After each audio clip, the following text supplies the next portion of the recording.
Welcome back, everyone, to another deep dive. This time, we're taking a look at no drama discipline.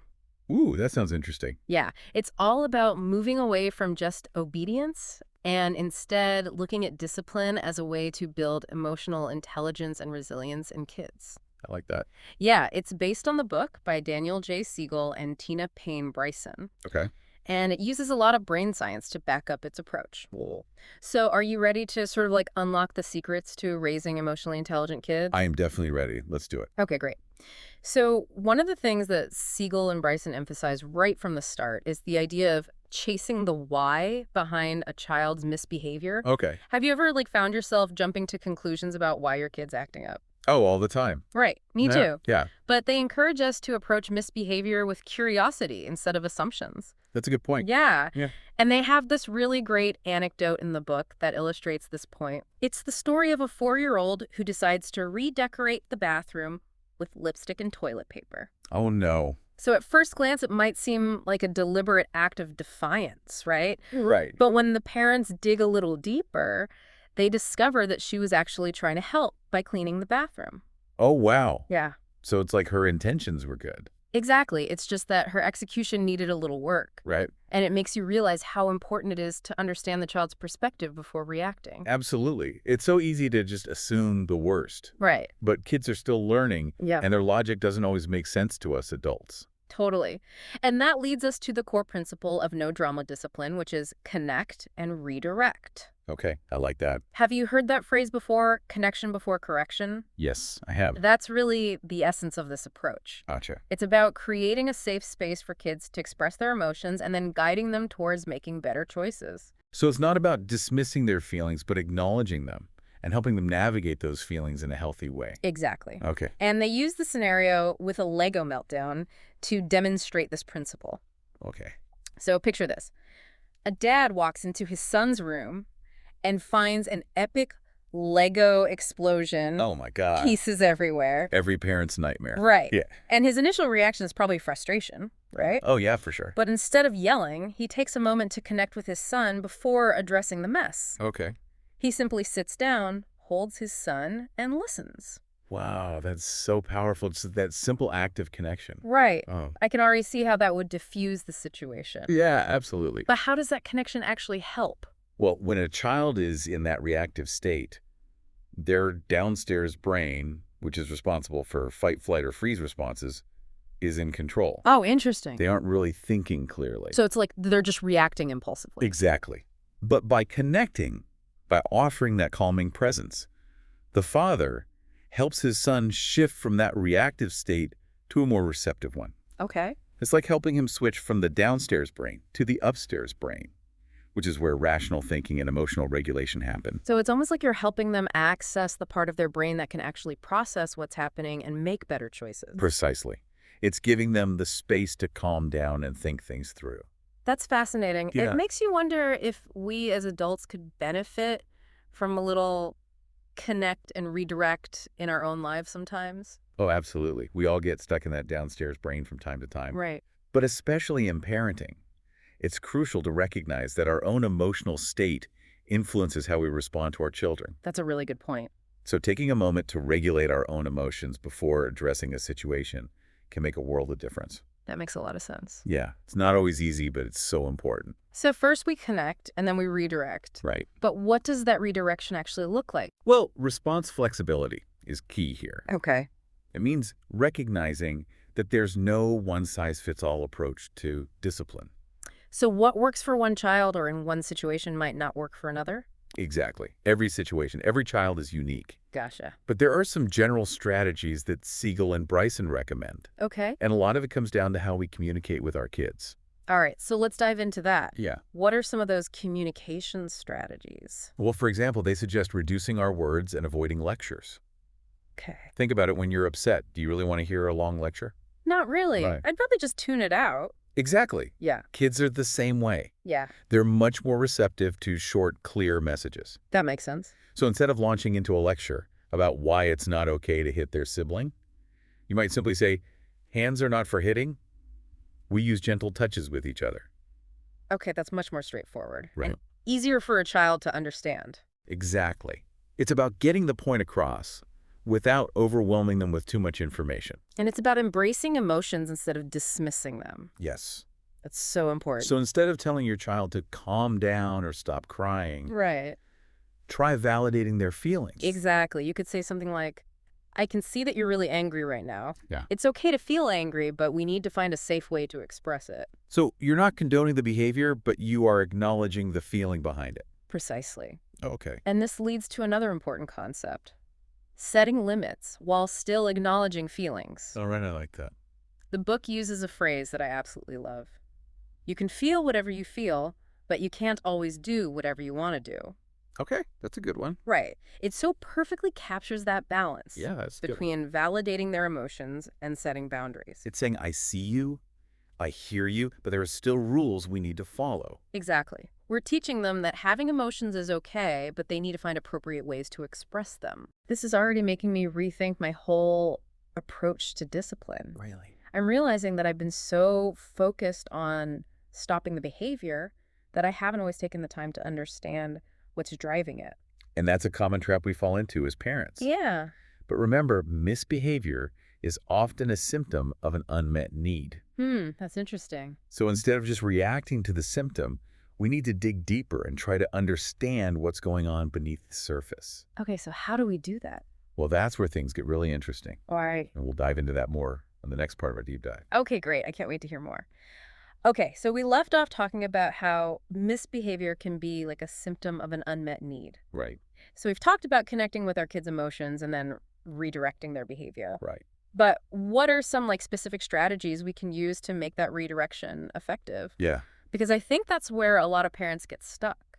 Yeah, for sure. We know we should redirect, Right. but we don't always know how. Exactly. And Siegel and Bryson offer some really practical tools in the book. Okay, good. So remember how we talked about reducing our words and avoiding lectures? Mm-hmm. They suggest taking it a step further and simply describing what we see instead of preaching. Okay, can you give me an example of that? Sure. Because I think I often get caught up in like explaining why something's wrong Right. instead of just stating the facts. Yeah, absolutely. Yeah.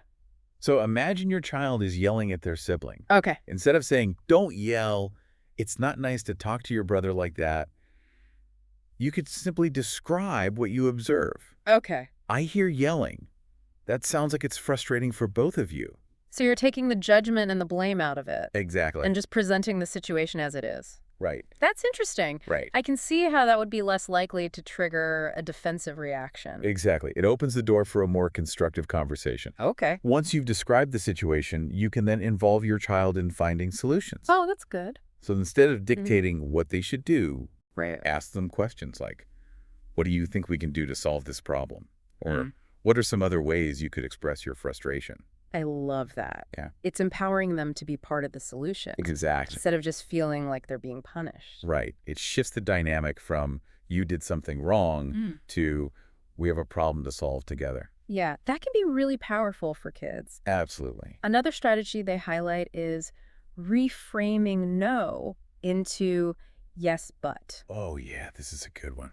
Have you ever noticed how kids tend to get fixated on the things they can't do? Oh, totally. Like it's the only word they hear. Right. No seems to be like their least favorite word. Yeah. And this strategy is all about finding ways to say yes while still setting limits. Right. So, for example, if your child wants to play video games right before dinner, Okay. instead of saying, no, you can't play now, you might say, yes, you can play video games, but first we need to have dinner.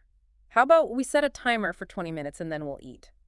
I love that. It acknowledges their desire while still making it clear what the expectation is. Exactly. It's a way of meeting them halfway and making the transition smoother. Right. And of course, there's the power of positive reinforcement. Okay. Siegel and Bryson really emphasize the importance of noticing and acknowledging the behavior we want to see. So instead of just pointing out what they're doing wrong, we're also highlighting what they're doing right. Yes. For example, instead of saying, stop running in the house, Yeah.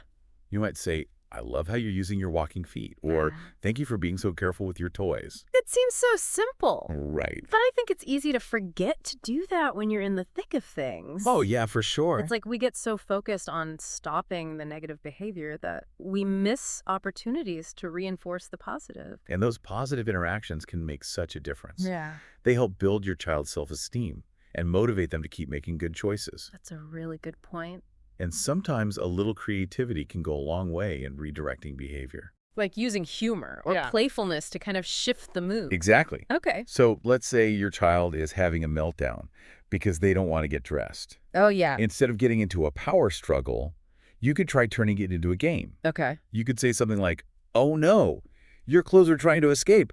Quick, let's catch them and put them on before they run away." That's so good. It takes the focus off the conflict Right. and turns it into something fun and engaging. Exactly. You're basically changing the energy of the situation. And that can be so effective with kids. Absolutely. They're naturally drawn to play and laughter, so using those elements can really help to de-escalate a situation. For sure. And speaking of de-escalation, Okay. I'm curious about this idea of mindsight that Siegel and Bryson talk about. Okay, yeah. What is that? Could you explain what that is and how it fits into the whole no-drama discipline approach? Yeah. Of course. Okay. So mindsight is essentially the ability to understand our own minds and the minds of others. It's about developing self-awareness and empathy. So how can we teach this to our kids? Well, yeah. Because I think sometimes we assume that kids just aren't capable of understanding these complex concepts. Right, but they're actually much more capable than we often give them credit for. Okay. The good news is that mindsight can be developed, Okay. and Siegel and Bryson offer some great tools for fostering it in children. That's great. One tool that's really helpful is the hand model of the brain. Okay. Have I heard of this? Have you heard of this? I think so. Yeah. Isn't it where you use your hand to represent the different parts of the brain? Exactly. Okay. So you make a fist, and that represents the downstairs brain, Yeah, which is responsible for those impulsive reactive responses. right. Then you open your hand, and that represents the upstairs brain, Okay. which is where thinking, planning, and emotional regulation happen. I love how visual and hands-on that is. Right. It makes it so much easier for kids to grasp these abstract concepts Okay. about how their brain works. And it gives them a language to talk about their emotions. Oh, that's good. They can say things like, "My downstairs brain is really in charge right now," Yeah. or "I need to help my upstairs brain take over." So it's not just about understanding how the brain works. Right. It's also about giving them the tools to manage their own emotional states. Exactly. That's a great way to put it. That's brilliant. And it ties into the idea of self-control, Okay. which is another key component of mindsight. Uh-huh. Siegel and Bryson actually talk about the famous Stanford marshmallow experiment. Oh, yeah. You know, the one where they offer the kids a marshmallow Yeah? and tell them they can have two if they can wait a certain amount of time? Yeah, if they can wait before eating the first one. That's the one. Right. And what's interesting is that the researchers found that the kids who were able to wait for the second marshmallow Uh-huh. weren't necessarily the ones with the strongest willpower. Oh, interesting. They were the ones who had developed strategies for managing their impulses. So it's not just about having willpower. Right. It's about having the tools and techniques to help you control those impulses. Exactly. And the book suggests that we can actually teach kids those strategies. Oh, that's good. We can help them develop their own mindsight tricks to manage their emotions and make better choices. That makes so much sense. Yeah, It's not about expecting them to just magically have self-control. right. It's about giving them the skills to build it. And that's where no drama discipline really shines. Yeah. It's not just about stopping bad behavior. Right. It's about empowering kids to understand their own minds and make choices that align with their values and goals. It's about raising kids who can regulate their own emotions, Yes. think critically, and solve problems effectively. And ultimately, it's about building strong, healthy relationships Yes. based on connection, empathy, and understanding. This has been such a great discussion. It has. I feel like I have so many new tools and strategies to try with my own kids. Awesome. I'm so glad to hear that. As we've been talking about all these amazing concepts from No Drama Discipline, Yeah. I've been thinking about how much this approach resonates with my own parenting goals. You know, I really want to raise kids who are emotionally intelligent, Right. resilient, capable of navigating the ups and downs of life. Absolutely. But I also know that I'm not going to be perfect. Yeah. There will be times when I lose my cool, Right. make mistakes, and fall short of my own expectations. Yeah, we all do. And I think that's something a lot of parents worry about. Absolutely. We put so much pressure on ourselves Yes. to get it right all the time. It's so easy to get caught up in that. Right. The pressure to be the perfect parent. Yeah, and Siegel and Bryson actually address this directly in the book. Okay, good. They emphasize that no drama discipline isn't about perfection, Right. but about progress. It's Yeah. about striving to be more mindful, Uh-huh. intentional parents, Yeah. but also recognizing that we're all human and we're going to mess up sometimes. It's so important to give ourselves grace. Yeah, it's so reassuring to hear that even the experts who literally wrote the book on this stuff admit to having those moments Yeah. where they lose their patience Yeah, or react in ways they later regret. absolutely. We've all been there. It makes me feel so much less alone Yeah. in my own parenting struggles. And you know what's even more powerful than simply admitting our mistakes? What's that? It's how we repair those ruptures in the relationship. Okay. Yeah. How do we do that? So when we lose our cool with our kids, it's an opportunity to model accountability, Yeah. humility, and repair. Okay. We could apologize, explain what happened, and talk about how we can handle things differently next time. That modeling piece is so crucial. It is. Our kids are constantly watching and learning from us, Right. not just from what we say, but from how we behave. Yeah. So when we can show them that it's okay to make mistakes, as long as we own up to them and try to do better, we're teaching them valuable lessons about resilience, forgiveness, and growth. Exactly. We're showing them that it's okay to be imperfect. And repair isn't just about apologizing. Right. It's also about taking steps to change our behavior. Exactly. It's about making a conscious effort to do better next time. And one of the key concepts in no drama discipline is being aware of our own background music, Oh, yeah. That's a good one. that internal soundtrack of stress, anxiety, or fatigue Right. that can make us more reactive and less patient with our kids. Think about it. If you're already feeling overwhelmed and stressed, Uh-huh. it's going to be much harder to stay calm and connected when your child is having a meltdown or pushing your buttons. It's like trying to run a marathon when you're already exhausted. Exactly. You're just not going to have the energy or stamina to make it to the finish line. Right. So self-care becomes an essential part of no drama discipline Absolutely. when we prioritize our own well-being, whether it's through exercise, sleep, meditation, or spending time doing things we enjoy. We're actually equipping ourselves to be better parents. It's like the oxygen mask analogy they use on airplanes. Right. You have to put on your own mask first before you can help anyone else. Exactly. By taking care of ourselves, we're not only modeling healthy habits for our kids, Right. but we're also giving ourselves the emotional reserves Yes. to navigate those inevitable parenting challenges Absolutely. with more grace and resilience. This has been such an insightful deep dive Yes. into no drama discipline. I feel like I have a whole new understanding of Yeah. what discipline can be. It's not just about punishment. It's not just about enforcing rules, Right. but about building emotional intelligence, Ah. fostering connection, Yeah. and guiding our kids towards becoming the best versions of themselves. Exactly. It's about helping them thrive. And remember, it's a journey, not a destination. Right. There will be ups and downs, moments of frustration, and times when you feel like you're failing.